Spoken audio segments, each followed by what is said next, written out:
ang tagapagmasid sa bintana.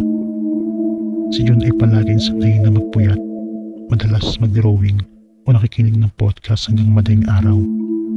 Sanay na sila sa katahimikan ng kanilang maliit na apartment hanggang sa isang gabi nagbago ang lahat. Nagsimula ito sa isang kakaibang pakiramdam, isang malamig na kilabot na gumapang sa kanilang likod. Nasa ikalawang palapag ang kanilang apartment. Walang puno o fire escape na maaaring akyatin. Kaya nang mapansin nilang may gumagalaw sa labas ng bintana, inisip nilang kunin nilang ito. Pero pagsapit ng 2:34 AM, narinig nila ang tunog. Isang mahina ngunit malinaw na pagkatok sa kanilang bintana. Napalunok si June, bumilis ang tibok ng puso. Dahan-dahan nilang nilingon ang bintana, wala naman. Una, nakita lang nila ang sarili nilang refleksyon sa salamin. Tapos gumalaw ang anino. Napasinghap sila, nakalak ang bintana. Walang sino man ang pwedeng nandyan. Dahan-dahan nilang kinuha ang cellphone at binuksan ang flashlight. Nang iangat nila ito at itutok sa bintana, isang maputlang mukha ang bitaw. Masyadong malapit, masyadong tahimik. Isang pares ng malalaking mata ang nakatitig sa kanila, hindi kumukurap. Napasigaw si John, napaatras na tumbang upuan. Kasabay na malakas na pagpagsak ng upuan, nanginginig nilang inabot ang cellphone. Handang tumawag ng pulis pero nang muling tumingin sa bintana, wala nang mukha. Tanging ang mabilis nilang paghinga ang maririnig.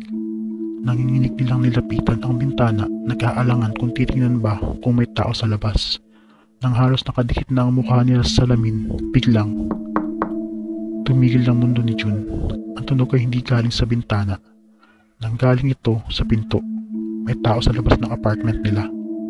Mabilis sila kinandado ang pinto, lumayo at tinawagan ang 911.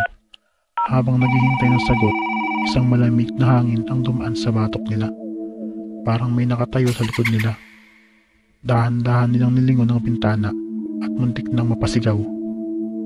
Ang mukha, ang parehong mukha, nakapalingon na ngayon sa loob. Hindi ito nasa labas. Ito ay nasa loob ng apartment. Nanginginig si June, mahigpit na hawak ang cellphone habang pinipilit pigilan ang sarili na mapasigaw. Ang anino sa sahig ay dahan-dahan malapit. Ang mahabang daliri nito ay tila gumagapang papunta sa kanila. Hindi nila kayang manatili sa kinatatayuan. Sa isang iglap, tumakbo sila papunta sa pinto. Agad na kinalas ang kandado at hinila ito ng buong lakas. Ngunit hindi bumukas ang pinto. Parang may pumipigil mula sa kabila. Tulong! Sigaw ni June. Paulit-ulit na hinampas ang pinto. Sinisipa ito pero hindi ito gumagalaw. Ang yabag ay papalapit. Dahan-dahan nilang inangat ang cellphone, inilawan ang paligid. Doon nila ito nakita. Nakayuko ito.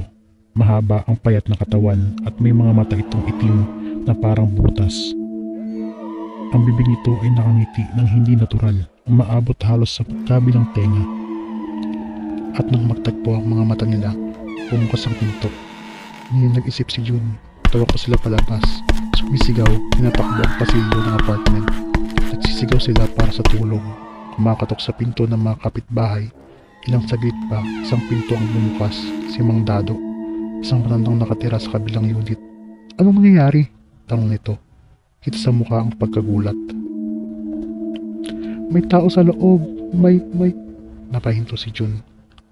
Wala na ang tunog ng yabag. Wala na ang presensya ng nilalang. Nang lingunin nila ang kanilang apartment, bukas ang pinto, ngunit madilim at tahimik na ulit. Pumasok ang ilang kapitbahay pati si Mang Dado. Sinuri nila ang loob, walang kahit anong bakas ng intruder. Walang sirang bintana, walang senyalis ng pagkasalakay. Para bang walang nangyari. Ngunit nang ibaba ni June ang tingin, napansin nila ang isang bagay nagpahinto sa kanilang puso. Sa sahig, sa mismong harap ng bintana, may isang bagay na hindi nila nakita dati. Isang piraso ng papel. May sulat na parang inukit gamit ang matalim na kuko. Hindi ito ang huling beses.